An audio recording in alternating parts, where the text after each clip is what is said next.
Ce samedi 24 novembre dernier, la lutte était de retour à Thetford encore plus forte avec Victory Ring Rise or Fall. Ce fut une soirée haute en émotions. En ouverture, les bagarreurs celtiques Cousin Mekagis et le mercenaire Mark Mercer s'opposèrent aux membres vicieux du Rogues Gallery dans un combat spécial bagarre et bière. Le combat prit fin lorsque les Mekagis et Mercer ont réussi à projeter le lourd Saunders du coin avec un puissant powerbomb à 3 permettant à Mercer d'aller chercher la bière pour la victoire. Fulminant suite à une deuxième défaite consécutive, le leader du Gallery, Rage, s'en est pris à Saunders et l'a expulsé vicieusement du groupe avec l'aide des autres membres Hanson et Richards.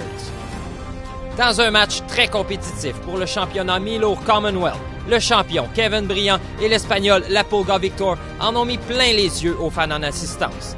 Croyant l'avoir remporté après une manœuvre périlleuse, La Pulga Victor fut surpris par le champion qui profita de cette distraction pour conserver son titre. L'ambassadeur du Temple de la renommée de la lutte de Thetford, Tony Icon, était fier d'annoncer que le premier lutteur à être intronisé le 23 février prochain sera nul autre que Xander.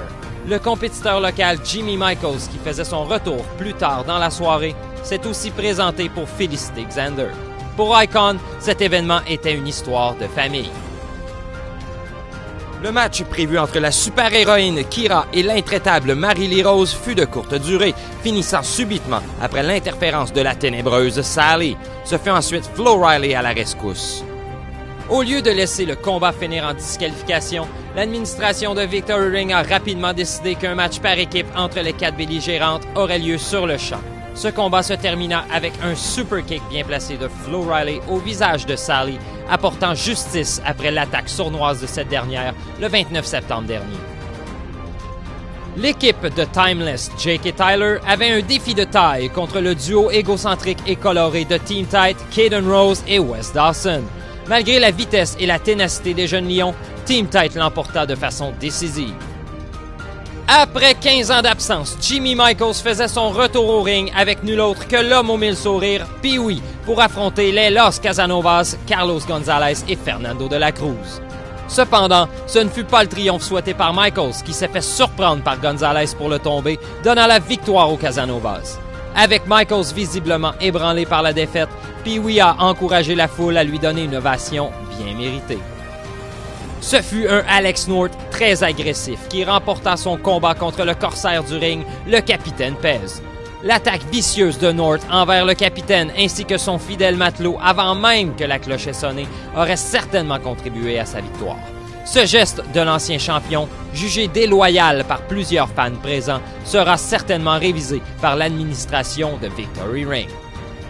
Dans une finale enlevante opposant deux équipes de haut calibre, la vedette montante Dominator, Dom Boulanger et l'incomparable Beast King FTM affrontèrent la combinaison impressionnante de l'imprévisible Mike Marston et le champion Victory Ring, le mastodonte Drew Onyx, les Bone Collectors. Les fans présents ont pu ressentir toute l'animosité se déchaîner lorsque ces 4 gladiateurs ont finalement croisé le fer.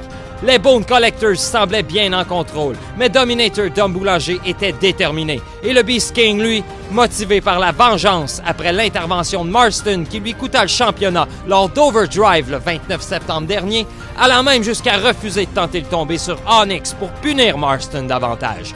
Et c'est ce qu'il fit, donnant la victoire à son équipe. Après le combat, FTM et Boulanger ont juré que les jours du règne de champion de Drew Onyx sont comptés. Qu'en fera l'administration de Victory Ring? La question se pose pour Dominance, samedi, le 23 février 2019, au centre récréatif de Robertsonville.